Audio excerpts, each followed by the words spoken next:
ఒక చిన్న పక్షి సముద్రం దగ్గర నిలబడి తన చిన్న చుంచుతో నీటిని బయటకు తీస్తూ ఉంది. ఒక్కసారి కాదు, మళ్ళీ ఆగకుండా ప్రయత్నిస్తోంది.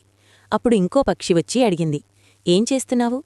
ఆ చిన్న పక్షి నిశ్శబ్దంగా చెప్పింది, ఈ సముద్రం నా పిల్లను తీసుకుపోయింది.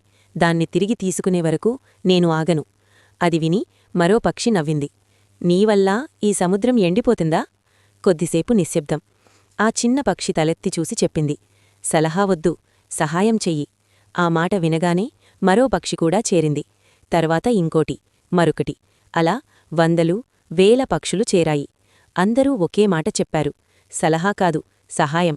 ఆకాశం నిండా పక్షులు, అందరూ ఒకటై సముద్రంతో పోరాడుతున్నారు. ఈ దృశ్యం చూసి గరుడు కూడా ముందుకు వచ్చాడు. విష్ణువు అన్నారు, ఇది అసాధ్యం.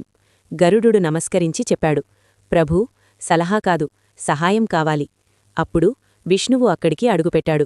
అతని కాంతి చూసి సముద్రం కంపించింది, భయంతో తడబడింది. చివరికి ఆ చిన్న పక్షిపిల్లను తిరిగిచ్చింది. ఆ క్షణం ఆ చిన్న పక్షి కళ్లలో ఆనందం వేల విజయాల కంటే గొప్పది. జీవితంలో సలహా ఇవ్వడం సులువు, కాని తోడుగా నిలబడడం అదే నిజమైన గొప్పతనం. ఎందుకంటే ఐక్యతలో అపారమైన శక్తి ఉంది.